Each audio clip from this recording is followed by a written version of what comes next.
মুক্তি চাইছো না? যাও, দিয়ে দিলাম। ওই আল্লাহর কসম, তোমার নামের যদি বাতাসও আসে তবুও আমি নিঃশ্বাসটা বন্ধ করে রাখবো। ওহে আমার শখের নারী, তোমাকে হারানোর বিজ্ঞপ্তি কোনো পোস্টারে লাগানো হয়নি, ছাপা হয়েছে আমার হৃৎপিণ্ডরে লাল রক্তনালীর প্রতিটি স্তনে। ঠকাইছো আমারে, আবার আমার জন্য তুমি নিজেই কান্না করো। এটা কেমন ভাব? তুমি আমার মর্মটা ওই দিনই বুঝবা, যেই দিন তোমার আকাশের চাঁদটা অন্য আকাশে উঠতে দেখবা। আমাবস্যা নামবে তোমার আকাশে, আধার ছেয়ে যাবে তোমার জীবন, যতটা অন্ধকারে ফেলেছিলে আমার। ছেলেরা বিয়ের পরে যে রূপটা দেখায়, সেই রূপটা যদি বিয়ের আগে দেখাতো, 1000 বছর পেরিয়ে গেলেও বিয়ের জন্য কোনো মেয়ে পেত না। তোমাকেই তো বলেছিলাম আমার জীবনের দুঃখের কথা, তোমাকেই তো বলেছিলাম আমার জীবনের ক্ষতর কথা, যন্ত্রণার কথা। তোমার তো অন্তত আমাকে দুঃখ দেওয়ার কথা ছিল না।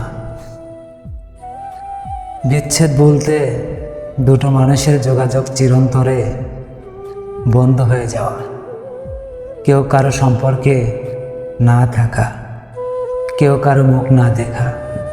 তাই বলে কি মন থেকে গড়ে ওঠা কান্না সম্পর্কের বিচ্ছেদ হয়? একদমই হয় না। মানুষটা থাকে না, কিন্তু মানুষটার জন্য ভালোবাসা চিরকাল থাকে। বিচ্ছেদ সবসময় প্রাক্তনকে ভুলতে পারে না। যারা বলে সবাই এক হয় না, আমি তাদেরকেও মানুষ ঠকাতে দেখেছি। ভালোবাসার বিনিময়ে ভালোবাসা পেতেই হবে, আমি তার জন্য ভালোবাসিনি। কবি বলেছিলেন, ভালোবাসা পাওয়ার চাইতে ভালোবাসা দেওয়ার মাঝেই বেশি সুখ। মামা, মৃত্যুই তো সুন্দর, মৃত্যুই মন কাড়ে, আবার মৃত্যুতেই মায়া করে। কাউকে একবার মনে ধরলে তার বিপরীতে 1000 জনকে এনে দিলেও আর মনে ধরবে না। আসলে কি করবো বলো? তুমি বদলাতে বাধ্য করলে, বদলে গেলাম, তার বিনিময়ে আমাকেই দোষী করলে। আমি আপনারে ভালোবাসার মতো ভয়ঙ্কর পাপ করে ফেলেছি, শাস্তি তো আমাকেই পেতে হবে। আর তাই তো আমি আপনাকে দোষারোপ না করে নিজেকেই করি।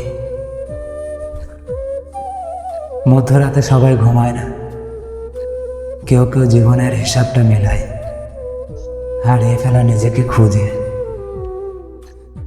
মায়াবতী, রূপের টান কিছুদিন, আর মনের টান চিরদিন। ওহে আমার মালিক, তুমি আমার তকদিরে যারে রাখো নাই, তারে আমার হৃদয় থেকে বের করে দাও। প্রেমিকার রাগ ভাঙানো যদি তোমার কাছে তেল মাখানো মনে হয়, তাহলে তুমি প্রেমিক হওয়ার যোগ্যতাই নেই।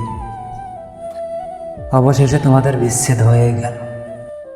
সব অভিমান, অভিযোগ, অভিরাগ, চাওয়া পাওয়া সব ভুলে যাবে।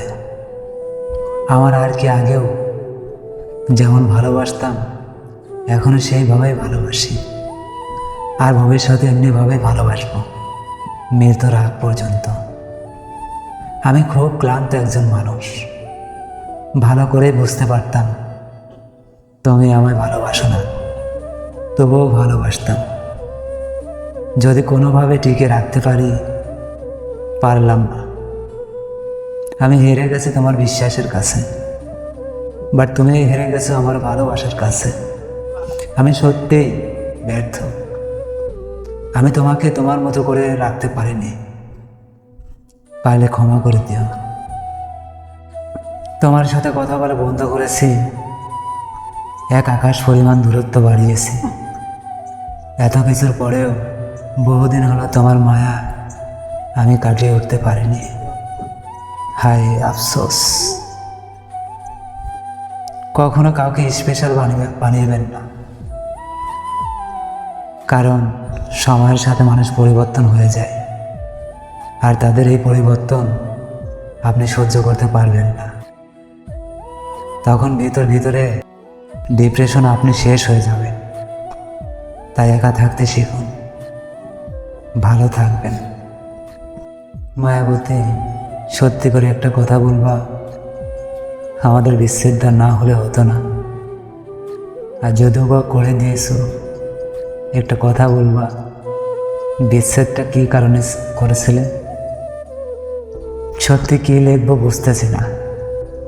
আমরা এমন এক দেশে বাস করি যেখানে একটি শিশু শহীদ মিনারে ফুল দিতে গিয়ে ধর্ষণ হয়, যেখানে স্বামীর সামনে স্ত্রীকে ধর্ষণ করা হয়, যেখানে 2 দিনে 72টি নারী ধর্ষিত হয়।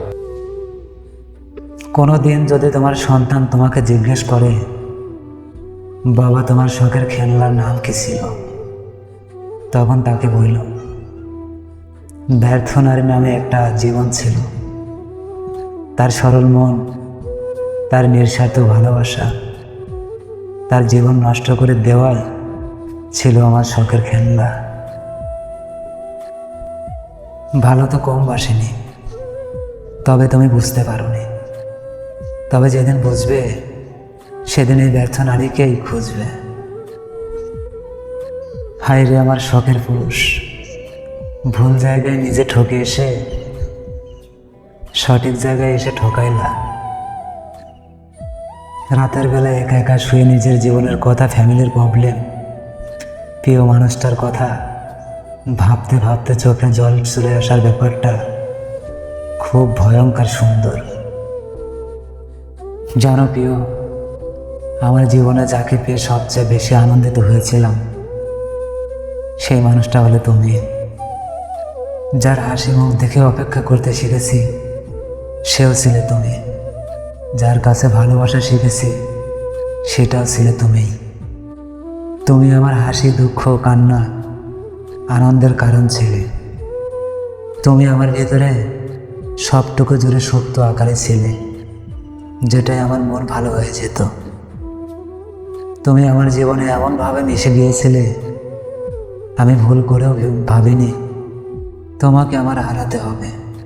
শেষমেশ তুমি আমাকে ছেড়ে চলেই গেলে, অন্ধকার পৃথিবী আমাকে উপহার দিয়ে গেলে, ভালোবাসার বিনিময়ে ঘিরে দিয়ে গেলে অনিশ্চিত এক জীবন। আরব মরুভূমির মতো হাহাকার বুক। তুমি খুঁজে নিলে আলোর প্রদীপ, খুঁজে নিলে শান্তির ঘর। টাইম পাস করার জন্য কোনো নারীর হাত ধরবেন না, কারণ সব নারী বিচ্ছেদের যন্ত্রণা সহ্য করতে পারে না। আহারে শখের পুরুষ, আমার ভিডিও দেখে নাকি সব মানুষের কষ্ট হয়।